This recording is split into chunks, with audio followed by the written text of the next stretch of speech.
Hello friends, welcome to Velrajan crime diaries. கேரளாவில் இருக்கிற கோட்டயம் டிஸ்ட்ரிக்டில் பரம்புலாங்கிற மாதிரி ஒரு ஊர் இருக்கு.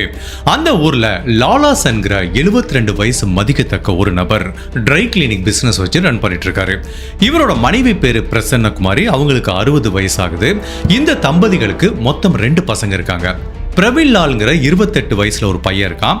அவன் இந்த அப்பா கூட சேர்ந்து இந்த ட்ரை கிளினிக் பிசினஸ் ரன் பண்ணிட்டு இருக்கான். ஸோ இவங்களோட கடைசி பையனோட பேரு விபின் லால். அவனுக்கு 24 வயசு ஆகுது. அவன் ஆடிட்டரா வேலை பார்த்துட்டு இருக்கான். ஸோ இவங்க 3 பேரும் சேர்ந்து இந்த பிசினஸ் ரன் பண்ணிட்டு இருக்கும்போது கடைசி பையன் மட்டும் வேலை காரணமா அடிக்கடி வெளியூருக்கு டிராவல் பண்ற மாதிரி ஒரு சூழ்நிலை ஏற்படும்.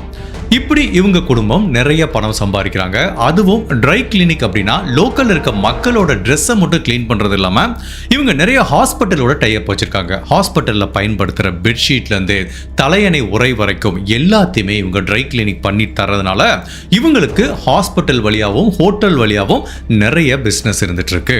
இந்த டைத்துல மே மாசம் 17ஆம் தேதி 2015ஆம் வருஷம் இந்த ட்ரை கிளினிக் ஷாப் எங்க இருக்கோ அதுக்கு எதிர்த்தாப்புல ஒரு மளிகை கடை இருக்கு.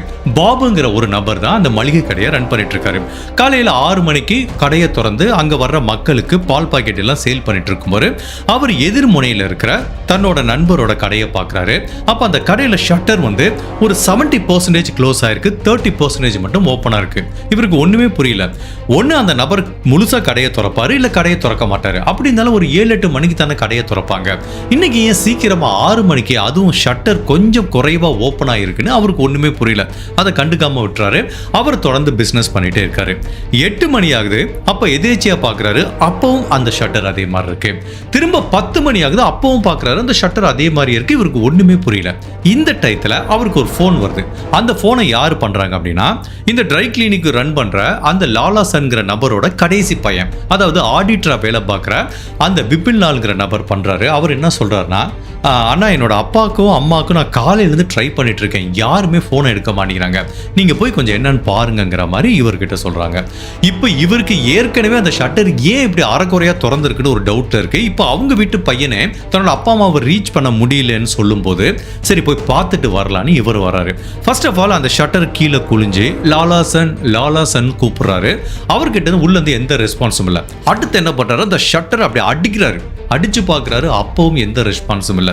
சரி, ஓகே, என்னதான் இருக்குன்னு பார்ப்போம். அப்படி ஷட்டரை தூக்கி பார்த்தாரு. பாருங்க, அந்த ட்ரை கிளினிக் ஷாப்ல எங்க பார்த்தாலும் ரத்தம், அதாவது டிராகிங் மார்க்னு சொல்லுவாங்க. ஸோ இந்த இடத்துல நிறைய ரத்தம் இருக்கு. இங்க இருந்து ஒருத்தரை தரதரன்னு இழுத்துட்டு போனதுக்குரிய தடயம் இருக்கு. அதாவது இந்த ட்ரை கிளினிக் ஷாப் எங்க இருக்கோ அதுக்கு பின்னாடி அவங்க வீடு இருக்கு. ஸோ தட் மீன்ஸ் இந்த இடத்துல ஒரு கிரைம் நடந்திருக்கு. அதுக்கப்புறம் ஏதோ ஒரு நபரோட உடலை இழுத்துட்டு போனதுக்குரிய தடயம் கிடைக்குது. இதை பார்த்து பாபுங்கிற இந்த நபர் பதட்டமாயி அங்க இருக்கிற ஒரு 3-4 பேரை உதவிக்கு கூப்பிடுறாரு. அவங்களும் இந்த கிரைம் சீனை பாக்குறாங்க. அப்ப எல்லாருமே என்ன சொல்றாங்கன்னா, இல்ல நம்ம உள்ள போக வேணாம், இது ஏதோ ஒரு பெரிய அசம்பாவிதம் நடந்திருக்கு, இதை பத்தி போலீஸுக்கு தகவல் சொல்லலாங்கிற மாதிரி சொல்றாங்க. உடனே பக்கத்துல இருக்க போலீஸ் ஸ்டேஷனுக்கு தகவல் சொல்றாங்க. அடுத்த 10 நிமிஷத்துக்குள்ளே போலீஸ், ஃபாரன்சிக் எல்லாருமே இங்க வர்றாங்க. ஸோ போலீஸ் டிபார்ட்மெண்ட் இந்த ட்ரை கிளினிக் ஷாப்பு உள்ள போய் அதுக்கு பின்னாடி இருக்கிற அவங்க வீட்டுக்குள்ள போகும்போது அவங்க வீட்டுக்குள்ள இருக்கிற லிவிங் ரூம்ல இந்த 3 பேரோட சடலத்தை கண்டுபிடிக்கிறாங்க. கிரைம் அப்படின்னா அவ்வளவு கொடூரமான ஒரு கிரைம் நடந்திருக்கு. இந்த 3 பேரையும் யாரோ ஒரு நபர் தலையில கடுமையா தாக்கியிருக்காரு. அவங்க கழுத்தை கட் பண்ணிருக்காரு. எங்க பார்த்தாலும் ரத்தமா இருக்கு. ட்ரை கிளினிக் ஷாப்புக்குள்ளேயும் ரத்தமா இருக்கு, இவங்க வீட்டுக்குள்ளேயும் ரத்தமா இருக்கு. உடனே போலீஸ் இந்த கிரைம் சீனை ஃபுல்லாவே செக்யூர் பண்ணிடுறாங்க. First of all police department இந்த கிரைம் சீனை பார்க்கும்போது அவங்களுக்கு என்ன தோணுதுன்னா, இந்த வீட்டுக்குள்ள இருக்க நிறைய பொருட்கள் திருடு போனதுக்குரிய தடயம் கிடைக்குது. அதாவது இவங்க வீட்டுக்குள்ள ஒரு பீரோல் இருக்கு. அதுல இருந்து சில டாக்குமெண்ட்ஸ் திருடு போயிருக்கு. அதுக்கப்புறம் இந்த ட்ரை கிளினிக் ஷாப்ல இருந்து நிறைய பணம் திருடு போயிருக்கு. அதுக்கப்புறம் விலை உயர்ந்த பல நகைகள் திருடு போனதுக்குரிய தடயம் கிடைக்குது. இது எல்லாத்தையும் தாண்டி போலீஸ் அதிர்ச்சியாக்கின ஒரு விஷயம் என்ன அப்படின்னா, இதுல கொலை செய்யப்பட்ட அந்த லாலாசனோட மனைவி பிரசன்னகுமாரிங்கிற பெண்ணோட கழுத்துல கையில நிறைய நகை போட்டிருக்காங்க. எல்லா நகைகளையும் திருடிட்டு போயிருக்காங்க. இதை எல்லாத்தையும் தாண்டி அந்த பெண்மணி காதுல தோடு போட்டிருக்காங்க. ஸோ பதட்டத்துல அந்த தோடை கலட்ட முடியாதனால இவங்களை கொலை பண்ண அந்த கொலைகாரன் இவங்களோட காதையே கட் பண்ணி எடுத்துட்டு போனதுக்குரிய தடயம் கிடைக்குது. இது எல்லாத்தையும் பார்க்கும்போது போலீஸுக்கு என்ன தோணுதுன்னா, இவங்க 3 பேத்தையும் கொலை பண்ண அந்த கொலைகாரன் அவ்வளவு கொடூரமானவன், ஈவு இறக்க இரக்கம் இல்லாத ஒரு மிருகத்துக்கு சமமானவங்கிற மாதிரி தான் போலீஸ் திங்க் பண்றாங்க. அதே டயத்துல இந்த வீட்டுல இவங்களோட கடைசி பையனுக்கு இதை பத்தி தகவல் சொல்லப்படுது. அவரும் பதறி அடிச்சுட்டு ஓடி வந்து தன்னோட குடும்ப உறவுகள் 3 பேர் மரணிச்சதை பார்த்து கதறி அழுகிறாரு. 2 நாளைக்கு முன்னாடி உயிரோட பார்த்த தன்னோட அம்மா அப்பா சகோதரர் இப்போ உயிரோட இல்லைங்கிறதையே அவரால் அக்செப்ட் பண்ணிக்க முடியல. ஸோ இப்போ போலீஸை பொறுத்த வரைக்கும் இந்த கிரைம் சீன்ல ஏதாவது தடயம் கிடைக்குமான ஃபாரன்சிக் எக்ஸ்பர்ட்டை வச்சு டெஸ்ட் பண்றாங்க. அதே டயத்துல மோப்பனாயை வச்சும் பார்க்கறாங்க. அதாவது இவங்களை கொலை பண்ண அந்த கொலைகாரன் இதுக்கப்புறம் எங்க போயிருக்க வாய்ப்பு இருக்குன்னு செக் பண்ணி பார்க்கும்போது இப்போ அந்த மோப்பனாய் என்ன பண்ணுது, இந்த வீட்டுக்குள்ள இருந்து வெளியில வருது, நேரா பக்கத்துல இருக்க ஒரு பஸ் ஸ்டாப்புக்கு போகுது. ஸோ அங்க போய் ஸ்டாப் ஆயிடுது. ஸோ இப்போ போலீஸ் என்ன திங்க் பண்றாங்கன்னா, ஒன்னு இவங்களை கொலை பண்ண கொலைகாரன் ஏதாவது ஒரு கார்ல வந்திருக்கலாம், வேன்ல வந்திருக்கலாம், இங்க அதை பார்க் பண்ணிருக்கலாம், ஸோ இங்கிருந்து கிளம்பி போயிருக்கலாம். அப்படி இல்லைன்னா ஒரு பொது போக்குவரத்து ஆட்டோவோ பஸ்லயோ ஏறி போயிருக்கலாங்கிறதா போலீஸோட அனுமானம். ஸோ இது எல்லாத்தையும் வச்சு பார்க்கும்போது கிரைம் சீன்ல போலீஸுக்கு ஒரு பெரிய லெவலான தடயம் கிடைக்கல. பட் இது ஒரு ராபரிக்காக செய்யப்பட்ட கொலைன்னு தெரியுது. இப்போ இந்த வீட்டில் உயிரோட இருக்கிற அவங்களோட கடைசி பையன்கிட்ட போலீஸ் கேட்குறாங்க, உங்களுக்கு இந்த இன்சிடென்ட்டை பத்தி என்ன நினைக்கிறீங்க, இதை யாரு பண்ணியிருக்க வாய்ப்பு இருக்குங்கிற மாதிரி கேட்குறாங்க. அவர் என்ன சொல்றாரு, எங்க குடும்பத்துக்கு எதிரின்னு யாரும் கிடையாது, மேபி ராபரிக்காக இந்த கொலை நடந்திருக்கலாங்கிற மாதிரி சொல்றாங்க. அப்போ போலீஸ் இந்த கடையில யாரெல்லாம் வேலை பார்க்கறா, எவ்வளவு பேர் இருக்காங்கன்னு சொல்லி செக் பண்ணி பார்த்துட்டு வரும்போது கடந்த 2 மாசமா இவங்களோட ட்ரை கிளினிக் ஷாப்ல ஜெய் சிங்கிற நார்த் இந்தியாவை சேர்ந்த 26 வயசு மதிக்கத்தக்க ஒரு நபர் ஒர்க் பண்ணிட்டு இருந்திருக்காரு. இப்போ அந்த நபரை காணோம். இப்போ அதுதான் போலீஸுக்கு ஒரு மிகப்பெரிய சந்தேகத்தை உண்டு பண்ணுது. இப்போ அந்த நபர் மேல தவறு இல்லைன்னா அவர் எதுக்காக டிஸப்பியர் ஆயிருக்கணும்? உண்மையிலேயே இந்த இன்சிடென்ட் நடந்ததை பார்த்து பயந்துட்டு ஓடி போயிட்டாரா, இல்ல இந்த இன்சிடென்ட்டுக்கும் அந்த ஜெய் சிங்கிற நபருக்கும் தொடர்பு இருக்குமாங்கிற பலவிதமான கேள்விகள் போலீஸுக்கு முன் வந்து நிக்குது. சோ இப்போ போலீஸ் கிரைம் சீனை ஃபுல்லா செக் பண்ணி பார்க்கும்போது இதுல இறந்து போன 3 பேரோட செல்போனையும் செக் பண்ணி பார்க்கறாங்க. அதுல அந்த லாலாசன்கிற நபரோட செல்போன் கிடைக்குது, பிரசன்னா குமாரிங்கிற நபரோட செல்போன் கிடைக்குது. பட் இதுல கொலை செய்யப்பட்ட இவங்களோட பையன் பிரவீன் லால் அப்படிங்கிற அந்த நபரோட செல்போன் மட்டும் மிஸ் ஆகுது. சோ போலீஸோட அனுமானம், இவங்களை கொலை பண்ண அந்த கொலைகாரன் இந்த பிரவீன் லாலோட செல்போனை எடுத்துட்டு போயிருக்கிறதுக்கு நிறைய வாய்ப்பு இருக்குங்கிற மாதிரி தான் திங்க் பண்றாங்க. So first of all cyber cell department என்ன பண்றாங்கன்னா, இந்த பிரவீன் லாலோட போன் இன்னும் ஆக்டிவா இருக்கான்னு பார்க்கறாங்க. அடுத்தபடியா போலீஸ் என்ன செக் பண்றாங்கன்னா, கொலை செய்யப்பட்ட இந்த 3 பேரோட செல்போன் ரெக்கார்டையும் செக் பண்றாங்க. அதாவது சம்பவம் நடந்தப்போ இந்த 3 பேருக்கு யாரு கால் பண்ணிருக்கா, இல்ல இவங்க யாருக்கு அவுட் கோயிங் கால் பண்ணிருக்கா அப்படிங்கிற மாதிரி பலவிதமான லிஸ்ட் எடுத்து ஒவ்வொரு காலையும் செக் பண்ணிட்டு வராங்க. சைபர் கிரைம் இந்த போன் ரெக்கார்டை செக் பண்ணிட்டு இருக்க இந்த நேரத்துல இந்த 3 உடலும் பிரேத பரிசோதனைக்கு போது அந்த ரிப்போர்ட் வருது. அதுல என்ன சொல்றாங்கன்னா, இந்த 3 பேரோட தலையிலும் கடுமையான காயம் இருக்கு. அதுக்கப்புறம் ஒரு அரிவாளோ இல்ல கத்தி மாதிரி ஒரு பொருளை வச்சு இவங்களோட கழுத்தை கட் பண்ணிருக்காங்க. இது எல்லாத்தையும் தாண்டி கொலை செய்யப்பட்ட இந்த 3 பேர்ல அந்த பிரவீன் லால்ங்கிற 28 வயசு பையனோட மரணத்துல மட்டும் ஒரு சின்ன வித்தியாசம் இருக்கிறத கண்டுபிடிக்கிறாங்க. சோ அந்த பிரவீன் லால்ங்கிற நபரையும் தலையில அடிச்சிருக்காங்க, கழுத்தை கட் பண்ணிருக்காங்க. அதை எல்லாத்தையும் தாண்டி அந்த நபர் மரணிக்கிறதுக்கு சில நிமிடங்களுக்கு முன்னாடி அவர் உடம்புல எலக்ட்ரிசிட்டி பாஞ்சதுக்குரிய தடயம் கிடைக்குது. அதுக்கப்புறம் அவரோட ஃபேஸ்ல ஆசிட் இருந்ததுக்குரிய தடயங்களும் கிடைக்குது. சோ போலீஸ் என்ன திங்க் பண்றாங்கன்னா, இந்த கொலைகாரன் இந்த பிரவீன் லாலை கொலை பண்ணி முடிச்சதுக்கு அப்புறம் அவன் இறந்து போயிட்டான்னு நினைச்சிட்டு இருக்கான். பட் பிரவீன் லால் உயிரோட இருக்கிறத பார்த்து மேபி எலக்ட்ரிக் ஷாக் கொடுத்திருக்கலாம். அதுக்கப்புறம் இந்த மாதிரி இந்த ட்ரை கிளினிக் பண்ற இடத்துல நிறைய ஆசிட் வச்சிருப்பாங்க. அந்த மாதிரி ஆசிட்டை எடுத்து அவரோட மூஞ்சில ஊத்தி இருக்கலாங்கிற மாதிரி தான் போலீஸ் திங்க் பண்றாங்க. பட் ஒண்ணு மட்டும் போலீஸுக்கு தெரியுது, இந்த 3 பேரோட மரணமும் அவங்களோட இறுதி நிமிடமும் அவ்வளவு வலி மிகுந்ததா இருந்திருக்கு. ட்ரை கிளினிக் ரன் பண்ணிட்டு இருந்த இந்த 3 பேரை யாரு கொடுமையா கொலை பண்ணது, அவங்க வீட்டுல வேலை பார்க்கிற நார்த் இந்தியனை சேர்ந்த அந்த ஜெய்சிங் அப்படிங்கிற நபர் தான் கொலை பண்ணாரா, இல்ல இந்த கொலைக்கு வேற யாராவது ஒரு நபர் தொடர்பு இருக்காரா அப்படிங்கிற பலவித குழப்பங்களும் திருப்பங்களும் நிறைஞ்ச கேரளால நடந்த ஒரு வித்தியாசமான ட்ரூ கிரைம் கேஸ் தான் இன்னைக்கு நம்ம இந்த வீடியோல பார்க்க போறோம். அப்படி இந்த ஒட்டுமொத்த குடும்பத்தையும் யாரு கொலை பண்ணாங்கிறத நம்ம தெரிஞ்சுக்கிறதுக்கு முன்னாடி உங்க டைம் 2 செகண்ட்ஸ் எனக்காக ஸ்பெண்ட் பண்ணி என்னோட வீடியோஸ் உங்களுக்கு பிடிச்சிருந்துச்சுன்னா லைக் பண்ணிட்டு கமெண்ட் பண்ணுங்க. இன் கேஸ் என்னோட சேனலை இதுவரைக்கும் நீங்க சப்ஸ்கிரைப் பண்ணாம பார்த்தீங்கன்னா மறக்காம சப்ஸ்கிரைப் பண்ணி என்ன சப்போர்ட் பண்ணுங்க. ஸோ நான் வழக்கம் போல சொல்றதா, நான் என்னதான் இவ்வளவு கத்தி கதறி சொன்னா கூட நிறைய பேர் லைக் பண்ண மாட்டேங்கிறீங்க. ஒரு 2 செகண்ட் பாஸ் பண்ணிட்டு லைக் பண்ணுங்க. நீங்க தர்ற ஒவ்வொரு லைக்கும் கமெண்ட்டும் தான் இந்த வீடியோவை வைடர் ஆடியன்ஸுக்கு எடுத்துட்டு போறதுக்கு நிறையவே வாய்ப்பு இருக்கு. இப்போ போலீஸ் இந்த கடையிலிருந்து மாயமா மறைஞ்சு போனா இங்க வேலை பார்த்த அந்த நார்த் இந்தியனை சேர்ந்த ஜெய்சிங்கிற நபரை தொடர்பு கொள்ள முயற்சி பண்றாங்க. அவரோட போன் சுவிட்ச் ஆஃப்ல இருக்கு.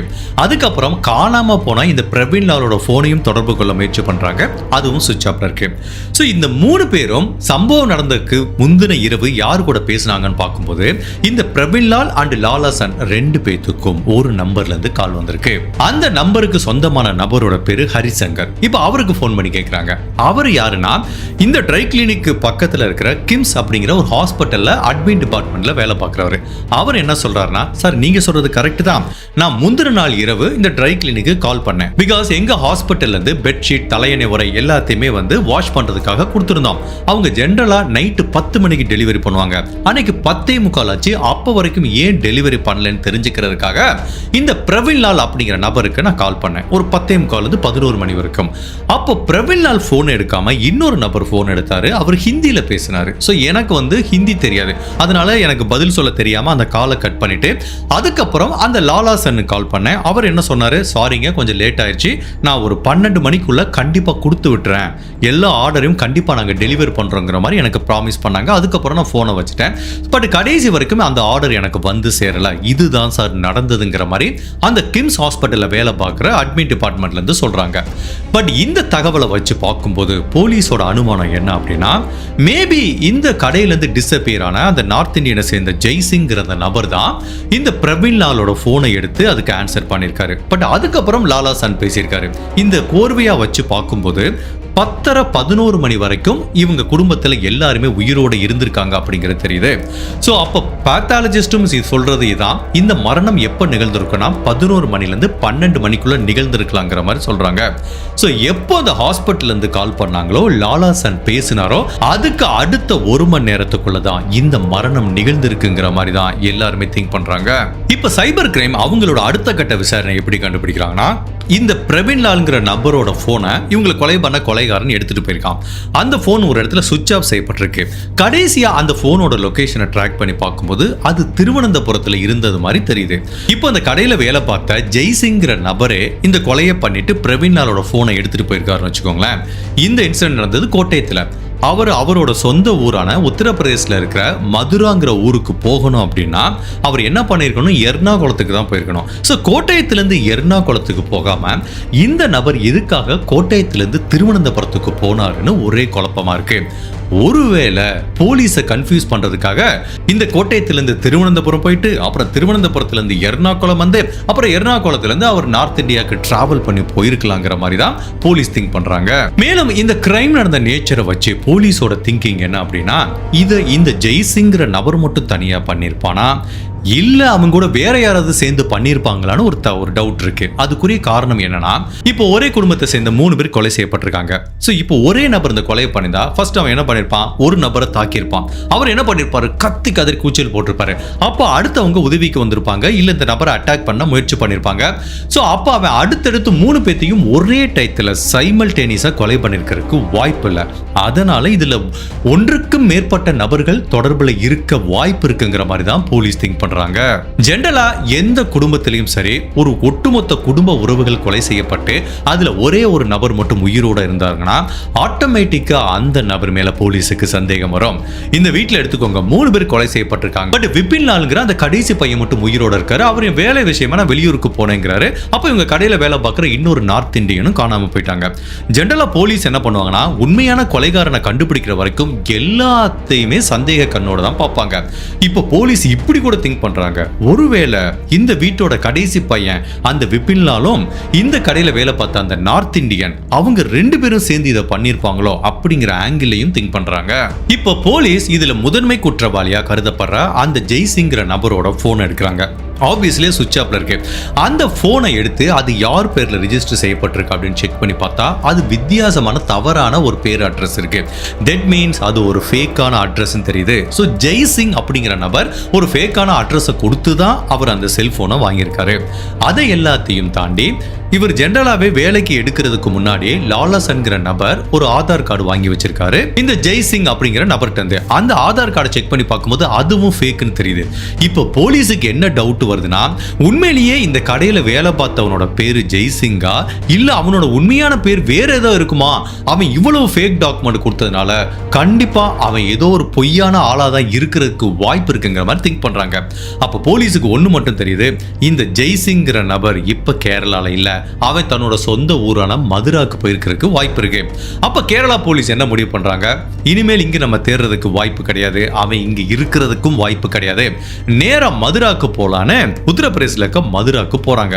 அங்க போய் ஒரு கேரளா டீம் இறங்குறாங்க, லோக்கல் போலீஸ் ஆபீசர் கிட்ட பேசுறாங்க. பட் இப்ப இருக்கிற சேலஞ்சிங்கான விஷயம் என்ன அப்படின்னா, ஜெய்சிங்கிறது அவனோட உண்மையான பேர் கிடையாது. அவன் ஏற்கனவே கொடுத்த ஆதார் கார்டும் உண்மையான அட்ரஸ் எதுவுமே கிடையாது. சரி, செல்போனை வச்சு ட்ராக் பண்ணலாம் பார்த்தா செல்போன் சுவிட்ச் ஆஃப்ல இருக்கு. அந்த செல்போன் வாங்கின அட்ரஸ் ப்ரூஃபும் தப்பா இருக்கு. உண்மையிலேயே ஒரு கடலுக்குள்ள ஒரு ஊசியை போட்டு தேடுற மாதிரி தான். அவ்வளவு பெரிய ஊர்ல, அவ்வளவு பெரிய ஸ்டேட்ல எங்க போய் அவனை தேட முடியும்? உண்மையான பேர் தெரியல, அட்ரஸ் தெரியல.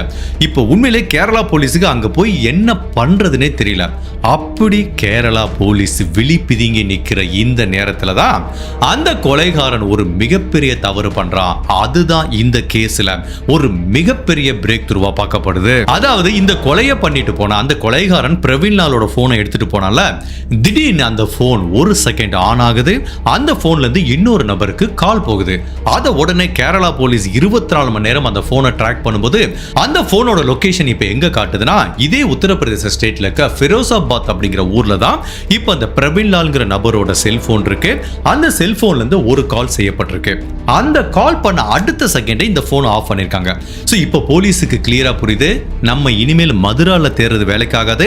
அந்த கொலைகாரன் இப்ப எங்க இருக்கான்? ஃபிரோசாபாத்ல இருக்கான். சோ இப்போ போலீஸ் டிபார்ட்மெண்ட் மதுரால இருந்து ஃபிரோசாபாத்துக்கு போறாங்க. பட் இப்போ அங்க போய் எங்க தேடலாம் அப்படிங்கிறதுக்கு ஒரு சின்ன க்ளூ கிடைக்குது. பிகாஸ் இந்த கொலைகாரன் பிரவீன்லாலோட போனை ஆன் பண்ணவன ஒரு நம்பருக்கு கால் பண்ணான் பாத்தீங்களா? அந்த நம்பர் யாருக்கு சொந்தமானதுன்னு ட்ராக் பண்றாங்க. அந்த நம்பருக்கு சொந்தமான நபர் இதே ஃபிரோசாபாத்தை சேர்ந்தவர் தான். இப்போ அந்த நம்பர் எடுக்கிறாங்க. அது எந்த அட்ரஸ்ல ரெஜிஸ்டர் ஆயிருக்குன்னு அதையும் எடுக்கிறாங்க. இப்போ லோக்கல் போலீஸோட உதவியோட அந்த நபரோட வீட்டு கதவை போய் தட்டுறாங்க. அந்த நபர் வர்றாரு. போலீஸ் கேட்குறாங்க, இது ஓன் நம்பரான்னு கேட்குறாங்க. ஓகே, இப்போ ஓன் நம்பருக்கு இந்த பர்வீன்லாலோட ஃபோன்ல இருந்து கிட்டத்தட்ட இந்த ஸ்பெசிஃபிக்கான டயத்துல ஒரு கால் வந்தது. அந்த காலை பண்ணது யாருன்னு கேட்குறாங்க.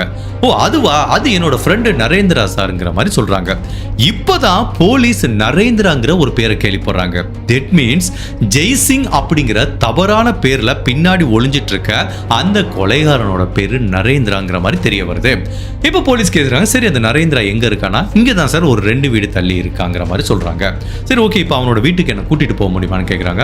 தாராளமா கூட்டிட்டு போகலாம் சார். அந்த வீட்டில் யார் இருப்பாங்க கேட்குறாங்க. அவனோட அம்மா, அப்பா, சகோதரர் இருப்பாங்க. பட் என்னதான் அவங்க வீட்டில் எவ்வளவு பேர் இருந்தாலும் நானும் அவனும் தான் சார் ரொம்ப க்ளோஸ். அவன் கொஞ்ச நாளைக்கு முன்னாடி கேரளாவுக்கு வேலைக்கு போனா, ஒரு 2 மாசம் வேலை பார்த்தான். இப்போ வேலை முடிஞ்சிச்சு, நீங்க வந்தான். ஃபிரோசாபாத்ல இறங்கணும்னு ஒரு புது நம்பர்ல இருந்து எனக்கு கால் பண்ணா, மச்சான் நான் வந்திருக்கேன்டா, நம்ம மீட் பண்ணலாம்னு சொன்னா. சரி ஓகேடா நான் வர்றேன், மீட் பண்ணலாம் அப்படிங்கிற மாதிரி நாங்கள் 2 பேரும் மீட் பண்றதுக்காக பிளான் பண்ணிட்டு இருக்கோங்கிற மாதிரி சொன்னான்.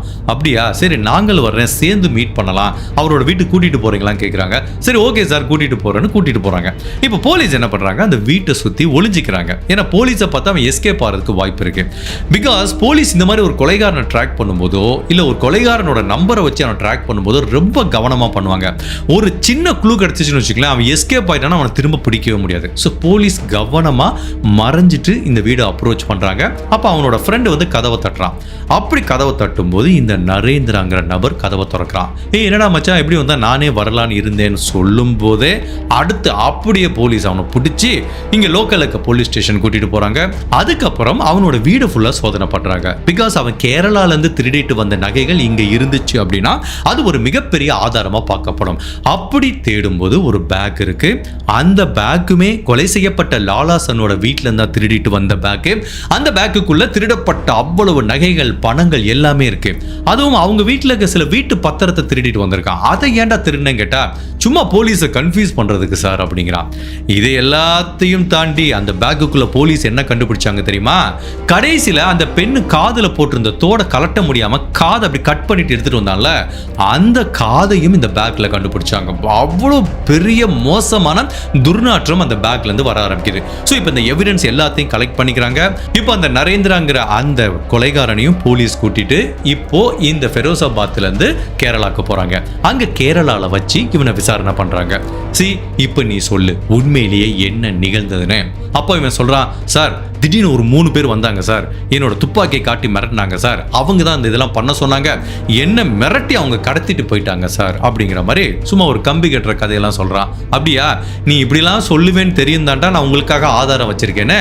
போலீஸ் ஏற்கனவே அந்த லோக்கல்ல இருக்கிற பஸ் ஸ்டாண்டு இவன் எங்கெல்லாம் ஏறி நார்த் இந்தியாவுக்கு தப்பிச்சு போனானோ அங்க இருக்கிற எல்லா சிசிடிவி ஃபுட்டேஜையும் எடுத்து வச்சு, இங்க பாரு நீ உன்னோட சுயநினைவோட யாரோட வற்புறுத்தலும் இல்லாம தனியா தான் ஏறி போயிருக்க, இப்போ உண்மையை சொல்றியான்னு கேட்டதுக்கு அப்போ அவனுக்கு தெரிஞ்சு போச்சு, மாட்டிக்கிட்டோம், இனிமேல் மறைக்கிறதுல அர்த்தமே இல்லைன்னு என்ன நடந்தது அப்படிங்கிறத ஒண்ணா சொல்றான். இந்த மாதிரி நார்த் இந்தியாவில் வர்றவங்க நிறைய பேர் ஹானஸ்டா வேலை பார்க்க வர்றவங்க இருப்பாங்க. சில பேர் பார்த்தீங்கன்னா உண்மையிலே திருடணும் இல்ல வேலை பார்ப்போம், சான்ஸ் கிடைச்சுன்னா நிறைய பணத்தை ஆட்டையை போட்டு செட்டில் ஆகலாங்கிற மாதிரி வர்றவங்க என்ன பண்ணுவாங்கன்னா வரும்போதே ஃபேக்கான ஐடென்டிட்டியோட தான் வருவாங்க. அவங்க யூஸ் பண்ற போன்ல இருந்து இங்க வேலை பார்க்குற இடத்துல கொடுக்குற ஆதார் கார்டு வரைக்கும் பக்காவான ஃபேக் டாக்குமெண்ட் தான் எடுத்துட்டு வருவாங்க. இந்த நபரும் அந்த மாதிரி ஒரு பிளானோட தான் வந்திருக்கான். இவன் வரும்போதே இந்த மாதிரி ஜெய்சிங்கிற நபர் பேர்ல ஆதார் எல்லாமே ஃபேக்கா டாக்குமெண்ட் எடுத்துட்டு வந்திருக்கான். அப்ப அந்த ட்ரை கிளினிக்ல எனக்கு வேலைக்கு ஆள் வேணும்னு இவர் வந்து அட்வர்டைஸ்மெண்ட் கொடுத்திருக்காரு. அங்க வேலைக்கு போய் ஜாயின் பண்றான். அவர்கிட்ட ஒரு நம்பகத்தன்மை ஏற்படுத்துறதுக்காக, சார் என்னோட குடும்பம் எல்லாம் ஊர்ல இருக்கு சார், குழந்தைகள்லாம் இருக்காங்க சார், நான் ஒருத்தன் சம்பாதிச்சாதான் அங்க 3 வேளை சாப்பிட முடியுங்கிற மாதிரி இவர்கிட்ட ஒரு பிட்டை போட்டு எப்படியோ அந்த வேலையில ஜாயின் பண்ணிடான். பட் இந்த லாலாசன்கிறவரும் சரியான ஆளு. அப்படி ஒருத்தனை வேலையில ஜாயின் பண்ணா கடுமையா நடந்துப்பாரு. அதுவும் நம்ம ஆளுங்க அந்த நார்த் இந்தியன்ஸ் கிட்ட நிறையவே வேலை வாங்குவாங்க, அளவுக்கு அதிகமாக கொடுத்த காசுக்கு மேல வேலை வாங்குவாங்க. இந்த லாலாசன் அப்படிதான் பண்றாரு. அவனுக்கு கொடுக்கிற சம்பளத்துக்கு மேல ஓவர் டியூட்டி பார்க்க சொல்றது, சில சமயம் தப்பா வேலை பார்த்தா அவனை அவமானப்படுத்துற மாதிரி திட்ட வேண்டியது, இப்படி நாளுக்கு நாள் அந்த நபரும் இவங்கிட்ட ரொம்ப கடுமையா நடந்துகிட்டதுனால இவனுக்கு கோபம் வந்துருச்சு. நீ என்ன திட்டுறையா திட்டு, எனக்குன்னு ஒரு சரியான சந்தர்ப்பம் வரும், அன்னைக்கு உங்க ஒட்டுமொத்த குடும்பத்துக்கே நான் பாடம் புகட்டுறேங்கிற மாதிரி இவன் பிளான் பண்ணிட்டு இருந்திருக்கான். அந்த மாதிரி தான் இந்த மே மாசம் 17ஆம் தேதி ஒரு சரியான சந்தர்ப்பம் கிடைச்சிருக்கு. ஸோ ஆக்சுவலி அன்னைக்கு என்ன நடந்திருக்கு அப்படின்னா, இந்த கிம்ஸ் அப்படிங்கிற ஹாஸ்பிட்டல் இருந்து நிறைய ஆர்டர் வந்திருக்கு. அதை நைட்டு ஒரு 10:30 மணிக்கு டெலிவரி பண்ண வேண்டியது இருக்கு. இந்த ஜெய்சிங் அலைஸ் இந்த நரேந்திராங்கிறவன் அந்த ஷாப்ல வேலை பார்த்துட்டு இருக்கான். நான் ஏற்கனவே சொன்ன மாதிரி அந்த ட்ரை கிளினிக் ஷாப்புக்கு பின்னாடி தான் அவங்க வீடு இருக்கு. ஸோ இவங்க வீட்டில் அந்த பிரமின்லால்ங்கிற பையன் இருக்கான்ல, அவன் நல்லா வேலை பார்ப்பான். பட் நைட்டு 10 மணி ஆச்சுன்னா ஓவராக குடிச்சிருவான், ரொம்ப குடிச்சு நிதானம் இல்லாமல் இருப்பான். அன்னைக்கு அப்படி தான் குடிச்சிட்டு இந்த ட்ரை கிளினிக் ஷாப்பில் வந்து இப்படி உட்காந்துருக்கான். ஸோ இந்த லாலாசன்னும் அவங்க மனைவியும் பின்னாடி இருக்க அவங்க வீட்டில் போய் தூங்க போயிட்டாங்க. ஸோ இப்போ இவன் வந்து நைட்டு ஃபுல்லாக வேலை பார்த்துட்டு இருக்கான். அப்போது இந்த சரியான சந்தர்ப்பத்தை நம்ம பயன்படுத்திக்கலாங்கிற மாதிரி முடிவு பண்ணியிருக்கான். அப்போ மெதுவாக வீட்டுக்கு பின்னாடி போகிறான். ஒரு சிக்கலுங்கிற மாதிரி அறுவடைக்காக பயன்படுத்தப்படுற ஒரு அருவாள் இருக்கு, அதை எடுத்துட்டு வரான். குடி போதையில இருக்கிற இந்த பிரவீன்லாலோட தலையில ஒரே அடி, மயக்கமாயிரான். அதுக்கப்புறம் அவனோட கழுத்தை கட் பண்ணிடுறான். அங்கேயே ரத்த வெள்ளத்துல பிரவீன்லால் மயங்கிடுறான். அதுக்கப்புறம் இப்ப என்ன பண்றது, பின்னாடி தூங்கிட்டு இருக்க அந்த வீட்டில் சேர்ந்த கணவன் மனைவி 2 பேர்த்தையும் கொலை பண்ணலாம், அதுக்கு என்ன பிளான் யோசிச்சுட்டு இருக்கும் போதான் அந்த கிம்ஸ் ஹாஸ்பிட்டல் இருந்து ஃபோன் வருது. அந்த பிரவீன் லாலோட ஃபோன் அடிக்குது. இவன் ஃபோன் எடுத்து பேசுறான். எதிர்முனையில் இருக்க நபருக்கு புரியல. அவர் உடனே கீழே வீட்டில் தூங்கிட்டு இருக்க அந்த லாலாசனுக்கு அடிக்கிறாரு. அப்போ அந்த லாலாசன் என்ன பண்றாரு, ஓகே சார் இப்போ நான் டெலிவரி பண்ணிடுறேன்ட்டு அந்த ட்ரை கிளினிக் ஷாப்புக்கு அவர் வர்றாரு. இங்க இவன் ரெடியா இருக்கான். பிகாஸ் அவனுக்கு தெரியும் இந்த போன் அடுத்து போகும், லாலாசன் வருவார்னு. இவன் திரும்ப அதே அருவாளோட வெயிட் பண்ணிட்டு இருக்கான். லாலாசன் இந்த ட்ரை கிளினிக் ஷாப்புக்குள்ள வராரு. அதே மாதிரி தலையில அடிக்கிறான். அவர் கழுத்தை கட் பண்றான். அவரும் அங்கே இறந்து போயிறாரு. அதுக்கப்புறம் கீழே தூங்கிட்டு இருந்தா அவங்க மனைவி கிட்ட போய் இந்த மாதிரி சார் உங்களை கூப்பிடுறாரு ட்ரை கிளினிக் ஷாப்புக்கு ஏதோ உதவிக்கு வேணும்னு தூங்கிட்டு இருந்த அந்த பெண்மணி இங்க வர சொல்றான். இதே ட்ரை கிளினிக் ஷாப்ல வச்சு அந்த பெண்மணியும் தலையில அடிக்கிறான், கழுத்தை கட் பண்ணிடுறான். இப்படி 3 பேரை கொலை பண்ணிட்டோம்னு நினைச்சிட்டு இருக்கும் போது அந்த பிரவீன்லாலோட உடம்புல சில அசைவுகள் தெரியுது. ஸோ அவன் என்ன உயிரோட இருக்கான்னு சொல்லிட்டு தான் அப்போ பக்கத்தில் பார்க்குறான் ஒரு அயன் பாக்ஸ் இருக்கு. அந்த அயன் பாக்ஸை கட் பண்ணி எலக்ட்ரிசிட்டியை உடம்புல பாய்ச்சி சாகடிக்கிறான். அப்புறம் அங்கே இருக்கிற ஆசிட்டை தூக்கி மூஞ்சில ஊத்துறான். இப்போ 3 பேரும் இறந்து போயிட்டாங்க. அதுக்கப்புறம் 3 பேர் உடலையும் தரதரன்னு இழுத்துட்டு அவங்க வீட்டில் இருக்கிற லிவிங் ரூம்ல போய் போட்டுறான். அதுக்கப்புறம் இந்த வீடை ஃபுல்லா சூறையாட ஆரம்பிக்கிறான். ஃபர்ஸ்ட் ட்ரை கிளினிக் ஷாப்ல இருந்து ஆரம்பிக்கிறான். அங்க இருக்கிற பணம் எல்லாத்தையும் கொள்ளையடிச்சுக்கிறான். வீட்டுக்குள்ள போறான். அவங்க ஏற்கனவே நிறைய கேஷ் வச்சிருக்காங்க, தங்க நகை வச்சிருக்காங்க. இவனுக்கு அந்த வீடு கொஞ்சம் பரீட்சை லட்சியமா இருந்ததுனால எல்லாத்தையும் கொள்ளையடிச்சிடான். அதுக்கப்புறம் இந்த பிரசன்னா குமாரிங்கிற பெண்ணோட சடலத்தை பார்க்குறான். அவங்க கழுத்துல கையில நிறைய நகை போட்டிருக்காங்க. கழுத்துல செயின் எடுக்கிறான், கையில மோதிரத்தை கட் பண்றான். பட் இந்த காதுல இருக்கிற கம்மலை மட்டும் கட் பண்ண முடியல. சரி, தட்ஸ் ஓகே, காதோட எடுத்துட்டு போவனே அந்த அருவாளை வச்சு இந்த 2 காதையும் அவன் எடுத்துட்டு போறான். ஸோ ஃபைனலா எல்லாத்தையும் கொள்ளடிக்கிறான். இந்த நகைகள் எல்லாத்தையும் போடுறதுக்கு அவங்க வீட்டில் இருக்க ஒரு பேக்கை எடுத்துக்கிறான். அதுக்கப்புறம் அந்த ஷட்டர் வந்து பார்த்தீங்கன்னா ஒரு 70% சாத்தி இருக்கு. அதை ஏற்றி இறக்குனா சத்தம் வருங்கிறதுக்காக அப்படி மெதுவாக அந்த 30% ஓப்பன் பண்ணிருக்கல, அது வழியா வெளியில வந்து நடந்து வந்து ஆட்டோ பிடிச்சு நேராக திருவனந்தபுரம் போயிருக்கான். திருவனந்தபுரத்துலேருந்து பாம்பே போயிருக்கான். பாம்பேலேருந்து கோவா போயிருக்கான். அதுக்கப்புறம் கோவாலேருந்து ஃபிரோசாபாத்துக்கு போயிருக்கான். ஸோ இவனோட அனுமானம் என்னன்னா, நம்மளோட டாக்குமெண்ட் எல்லாமே தப்பா இருக்கு. நம்ம ஊர் மதுரான்னு சொல்லியிருக்கோம், நம்ம பேரும் போலீஸுக்கு தெரியாது. ஸோ போலீஸ் தன்னை ரீச் பண்ண வாய்ப்பே இருக்காது அப்படிங்கிறதான் இவனோட அனுமானம். பட் என்னதான் இவன் இவ்வளவு திறமையா செயல்பட்டா கூட இவன் எதுக்காக அந்த பிரவீன் லால்ங்கிற பையனோட போனை எடுத்துட்டு போனான்னு எனக்கு தெரியல. ஒருவேளை இவன் போன்ல அவுட் கோயிங் போறதுக்கு இல்ல, எப்பயாவது ஒரு இந்த போனை ஆன் பண்ணி தன்னோட ஃப்ரெண்டு கிட்ட பேசணுங்கிற ஒரு அனுமானத்துல எடுத்துட்டு போனான்னு தெரியல. பட் அந்த பிரவீன் லாலோட போனை எடுத்து இவன் ஃபிரோசாபாத்ல ஆன் பண்ணதுனாலதான் போலீஸ் இந்த நபரை ட்ராக் பண்ணி இந்த கேஸை சால்வ் பண்ண முடிஞ்சிருக்கு. இப்போ போலீஸ் கிரைம் சீன்ல கிடைச்ச பல தடயங்களையும் இவனுக்கு அகைன்ஸ்டா கலெக்ட் பண்ண ஆரம்பிக்கிறாங்க. பிகாஸ் இவன் கொடுத்த கன்ஃபெஷனை வச்சு மட்டும் இவனுக்கு தண்டனை வாங்கி தர முடியாது. So first of all crime சீன்ல கிடைச்ச ஃபாரன்சிக் தடயங்களை இவன் கூட லிங்க் பண்றாங்க. அதுக்கப்புறம் கிரைம் நடந்தப்போ இவன் இந்த லொகேஷன்ல தான் இருந்தான் அப்படிங்கிறதையும் பண்றாங்க. அதுக்கப்புறம் இவனோட செல்போன் ரெக்கார்டு அப்படிங்கிற மாதிரி பலவிதமான தடயங்கள். அதுக்கப்புறம் இவனை அரெஸ்ட் பண்ணும்போது இந்த வீட்டுல இருந்து இவன் கொள்ளையடிச்சிட்டு போனது, கட் பண்ணி எடுத்துட்டு போன அந்த பெண்ணோட காதுன்னு பலவிதமான ஃபாரன்சிக் தடயங்கள், பிசிக்கல் எவிடன்ஸ் இவனுக்கு அகைன்ஸ்டா இருக்கு. ஸோ இந்த கேஸை இப்போ கோர்ட்டுக்கு எடுத்துட்டு போனா கண்டிப்பா இவனுக்கு தண்டனை வாங்கி தர முடியுங்கிற நம்பிக்கையில ப்ராசிக்யூட்டர் அண்ட் போலீஸ் 2 பேரும் சேர்ந்து இந்த கேஸை ட்ரையலுக்கு எடுத்துட்டு போறாங்க. ஸோ கேரளா நீதிமன்றத்தில் இந்த கேஸ் ட்ரையலுக்கு போது இந்த வழக்கை விசாரிச்ச நீதிபதி தடயங்கள் எல்லாம் பெர்ஃபெக்டா இருக்கிறதுனால இந்த 3 பேரை கொலை பண்ண குற்றத்துக்காக நரேந்திராங்கிற அந்த நபர் குற்றவாளிங்கிற மாதிரி உறுதி செய்யப்பட்டு கேரளா நீதிமன்றத்தில் இந்த நபருக்கு மரண தண்டனை கொடுக்குறாங்க. அப்படி மரண தண்டனை தீர்ப்பை நீதிபதி வாசிக்கும் போது ஜென்ரலா ஒருத்தனுக்கு மரண தண்டனை கொடுத்துட்டாங்கன்னா நிறைய பேர் கதறி அழுவாங்க. இந்த மாதிரி சினாரியா தான் பார்த்துருக்கோம். பட் இந்த நரேந்திரங்கிறவன் சிரிச்சிருக்கான். உடனே அவருக்கு நீதிபதிக்கு புரியல. இங்க பாருப்பா, நான் உனக்கு என்ன தண்டனை கொடுத்துருக்கேன்னு தெரியுமா, இல்ல நான் பேசுறது உனக்கு புரியலையா, பிகாஸ் நான் மலையாளத்துல தான் படிச்சேன், அது உனக்கு புரியலையான்னு கேட்டிருக்கு. இல்ல சார், எனக்கு நல்லாவே புரியுது, நீங்க எனக்கு என்ன தண்டனை கொடுத்துருக்கீங்கன்னு தெரியுது. தட்ஸ் ஓகே சார், லைஃப் ரொம்ப ஈஸியா எடுத்துட்டு போவோங்கிற மாதிரி அவ்வளவு திமிரா சொல்லியிருக்கான். உண்மையிலேயே எல்லாத்துக்கும் பயங்கர ஷாக்கிங்கா இருந்தது. ஸோ இப்போ இவனை ஜெயிலுக்கு அனுப்புறாங்க. இவன் டெத் ரோல வெயிட் பண்ணிட்டு இருக்கான். அப்படி ஜெயிலில் இருக்கும்போது இவன் என்ன பண்ணா, அங்கேயே நிறைய படிக்க ஆரம்பிக்கிறான். இவன் ஏற்கனவே பேசிக்கா டிகிரி முடிச்சிருக்கான். ஈவன் அங்கேயே மாஸ்டர் படிச்சு கம்ப்யூட்டர் டிகிரி எல்லாம் முடிச்சு படிப்புல அவனுக்கு இருக்கிற ஆர்வத்தை காமிக்கிறான். அதுக்கப்புறம் இவனுக்கு கொடுக்கப்பட்ட இந்த மரண தண்டனையை எதிர்த்து அவன் ஹைகோர்ட்ல ஒரு மனு தாக்கல் பண்றான். ஸோ அந்த ஹைகோர்ட்ல இந்த மனு விசாரணைக்கு வரும்போது அப்ப அந்த நீதிபதி பார்க்கிறாரு, இவன் ஜெயிலுக்கு போனதுக்கு அப்புறம் ஏற்கனவே படிச்ச பையனா இருக்கான். ஈவன் உள்ள போய் நிறைய டிகிரி முடிச்சிட்டு இருக்கிறதுனால மேபி இவனுக்கு லைஃப்ல இன்னொரு சான்ஸ் கொடுத்தா இவன் திருந்துறதுக்கு வாய்ப்பு இருக்குன்னு இவனுக்கு கொடுக்கப்பட்ட அந்த மரண தண்டனையை ஆயுள் தண்டனையா குறைக்கிறாங்க. ஸோ மேபி இப்போ என்ன ஆகும், இவன் உண்மையிலே இன்னொரு 10 வருஷம் ஜெயிலில் இருப்பானா, அப்புறம் நன்னடத்தையோட இருந்தா ரொம்ப படிச்ச பையன் சொல்லி இவனை ஜெயிலேருந்து ரிலீஸ் ஆகிறது கூட வாய்ப்பு இருக்கு. உண்மையிலேயே ஹைகோர்ட்ல கொடுத்த இந்த தீர்ப்பு கேரளா மக்கள் கிட்ட ஒரு மிகப்பெரிய அதிருப்தியை உண்டு பண்ணுது.